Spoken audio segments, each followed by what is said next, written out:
भोपाल में दो अलग अलग थाना क्षेत्रों में युवतियों के गले पर कटर से हमला कर दहशत फैलाने वाले आरोपी को पुलिस ने गिरफ्तार कर पूरे मामले का खुलासा किया। इस सनसनीखेज घटना के बाद शहर के कई इलाकों में भय का माहौल बन गया था। पुलिस ने प्रेस कॉन्फ्रेंस में बताया कि शुरुआती जांच में मिले सीसीटीवी फुटेज में आरोपी की तस्वीर स्पष्ट नहीं थी, जिसके कारण 100 से अधिक संदिग्धों से पूछताछ की गई और करीब 900 सीसीटीवी फुटेज खंगाले गए।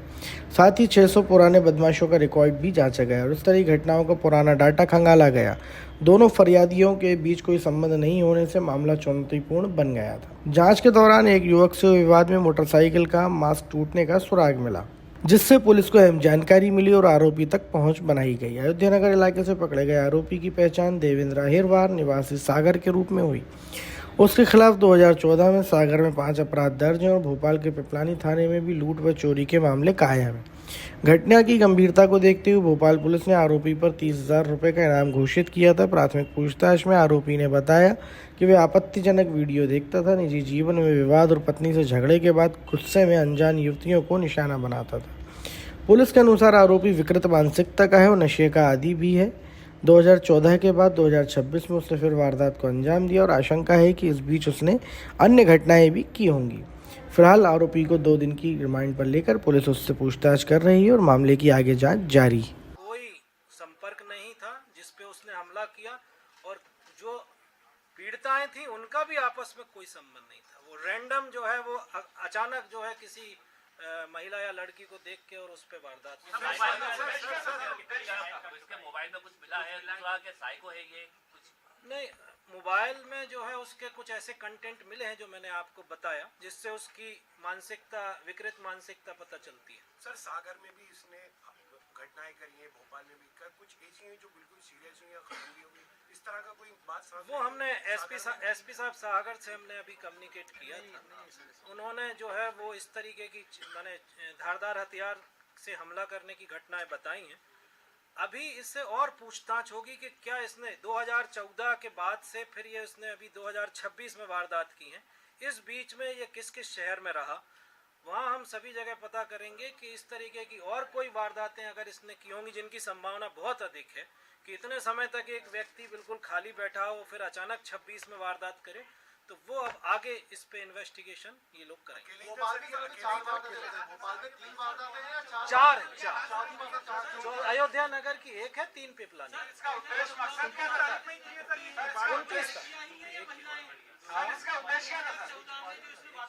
सभी लड़कियां का मतलब बालिग लड़कियां। विकृत मानसिकता का व्यक्ति। 29 जनवरी को जो अपने पिपलानी क्षेत्र थाना पिपलानी में सोनागिरी कॉलोनी और अयोध्या नगर में भवानी धाम, इस क्षेत्र में लगातार एक अज्ञात व्यक्ति के द्वारा लड़कियों पर जो है हमला करने और कटर से उनको किसी धारदार हथियार से चोट पहुंचाने की सूचना थाने पे आई थी, जिसमें थाना पिपलानी में 3 अपराध और एक अयोध्या नगर में अपराध पंजीबद्ध किया गया था। अज्ञात व्यक्ति, जैसा कि पीड़िताओं ने पूछताछ में बताया, अज्ञात व्यक्ति मोटरसाइकिल पर सवार था, जैकेट पहने हुए था और काफ़ी तेज़ी से घटना करके और उसके बाद निकल गया।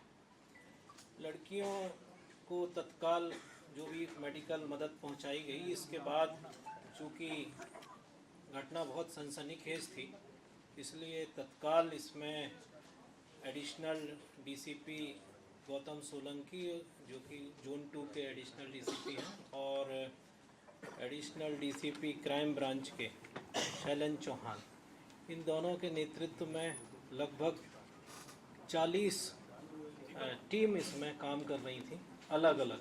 लगभग 150 के करीब लोग इसमें लगे हुए थे, जिनको अलग अलग टास्क दिया गया और न केवल आसपास के क्षेत्र बल्कि आसपास के ज़िलों में भी जो है इस तरीके के अपराध करने वाले, नशा करने वाले लगभग 100 संदिग्धों को पकड़ा गया और उनको पूछताछ की गई और उनके बारे में फरियादियों जो थी उनसे पहचान कराने का प्रयास किया गया।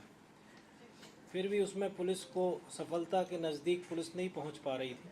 लगभग 900 सीसीटीवी देखे गए, जिससे कि बदमाश का ट्रैक जो है वो लगभग क्लियर हुआ, लेकिन सीसीटीवी में फुटेज स्पष्ट नहीं होने के कारण चेहरा जो है वो स्पष्ट नहीं हो पा रहा था, केवल उसकी कुछ आउटलाइंस मिल रही थी।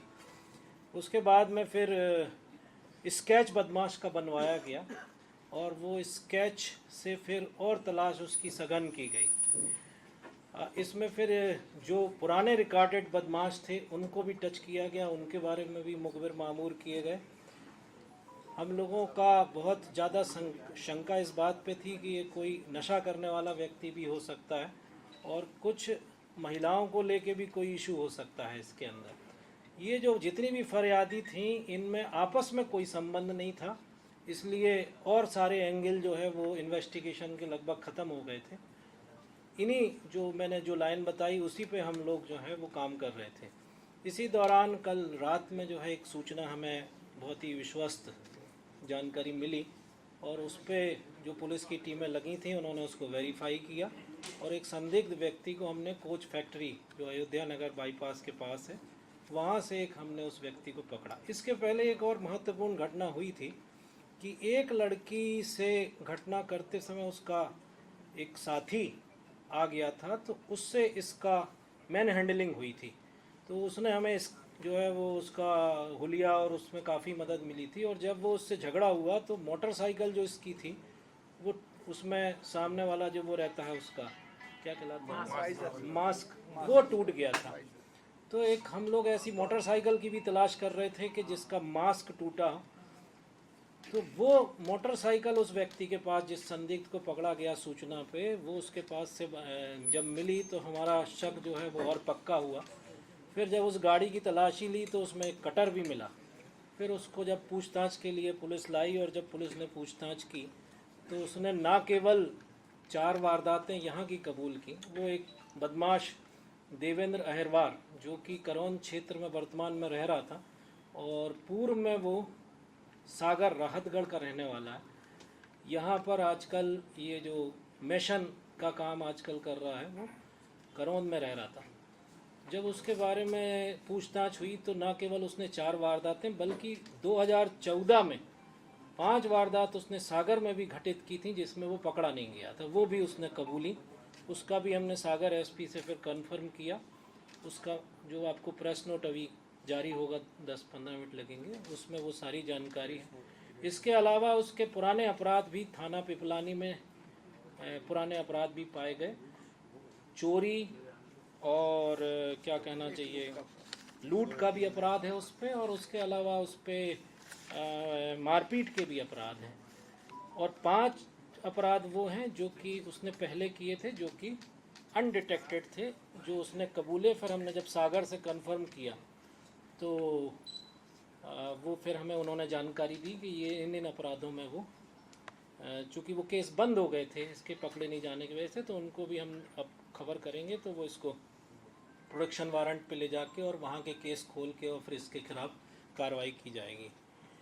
बहुत जो क्राइम ब्रांच ने और जो हमारे वहाँ के डीसीपी हैं विवेक सिंह, अखिल पटेल जो डीसीपी क्राइम है और डीसीपी जोन 2 हैं विवेक सिंह, उन्होंने दिनों रात इसकी मॉनिटरिंग की और इस तरीके से इसको जो कि एक बहुत ही चैलेंजिंग अपराध था जिसकी वजह से बहुत सोशल मीडिया पे भी काफ़ी भ्रामक खबरें चलाई जा रही थीं, तो उन सब का उनको रोकने के लिए इसको पकड़ा जाना अत्यंत आवश्यक था।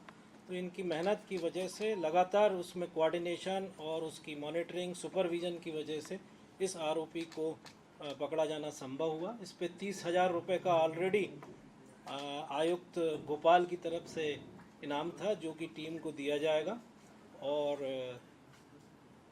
आगे इससे और पीआर लेके और अपराधों के बारे में